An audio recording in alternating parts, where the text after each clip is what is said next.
अच्छा, अब मैं आपको एक और खास बताता हूं, गलत थोड़ा ठीक नहीं, अब मैं आपको एक और खास बात बताता हूं। जानते हो क्या, कि जैसे जैसे चैप्टर आगे चलेंगे, तो जरा देखो, केमिस्ट्री में एक खत्म हो गया है, मैथ्स में भी एक खत्म हो ही गया होगा, फिजिक्स में भी एक खत्म हो ही गया होगा, इसका मतलब 3 चैप्टर खत्म हो चुके हैं।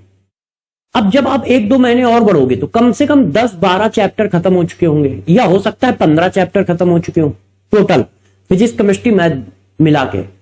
तो होता क्या है कि जब बच्चा 4-5 महीना कोचिंग कर लेता है तो उसके कम से कम 20-25 चैप्टर खत्म हो जाते हैं, और हो सकता है ज्यादा। अब उतने चैप्टर की बातें उसको याद नहीं रहती।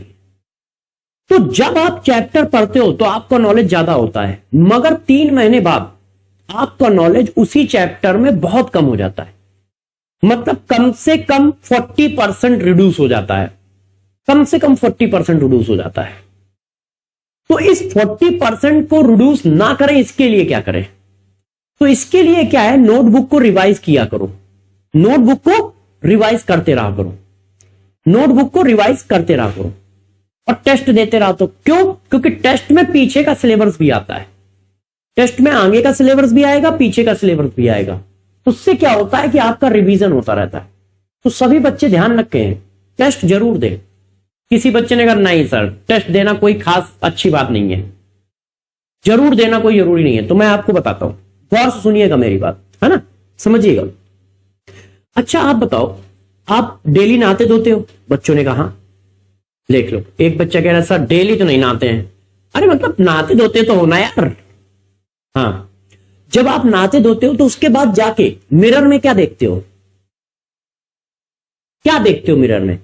नहाने से पहले मिरर देख के गए थे, कल भी मिरर देखा ही था।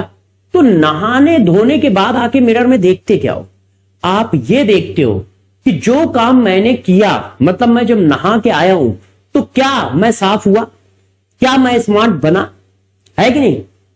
यही तो देखते हो कि क्या स्मार्टनेस बढ़ी कि नहीं बढ़ी, हेयर स्टाइल मस्त है या नहीं है, यही सब देखते हो ना। तो इसी तरह से तुम डेली पढ़ाई कर रहे हो, डेली पढ़ाई कर रहे हो, वो पढ़ाई इतनी हो रही है कि नहीं कि तुम सेलेक्ट हो जाओ, ये कैसे पता चलेगा? ये कैसे पता चलेगा? मतलब पढ़ाई का लिटमस टेस्ट कैसे पता चलेगा कि जो हम पढ़ाई कर रहे हैं वो रिजल्ट में भी कन्वर्ट होगी कि नहीं? उसको आईना कौन दिखाएगा? तुमको आईना तो हम लोग दिखा देते हैं, है कि नहीं भाई? तुम्हारे शरीर को आईना कौन दिखा देता है?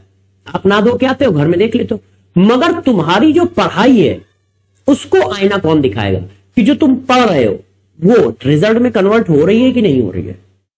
वो मिरर होता है क्या? टेस्ट। टेस्ट बताता है कि जो तुमने पढ़ा है वो रिजल्ट में कन्वर्ट हुआ है कि नहीं। वो कौन बताता है? वो दोष टेस्ट बताता है। इसलिए ध्यान रखिएगा, टेस्ट लिटमस पेपर है, उसको जरूर दो।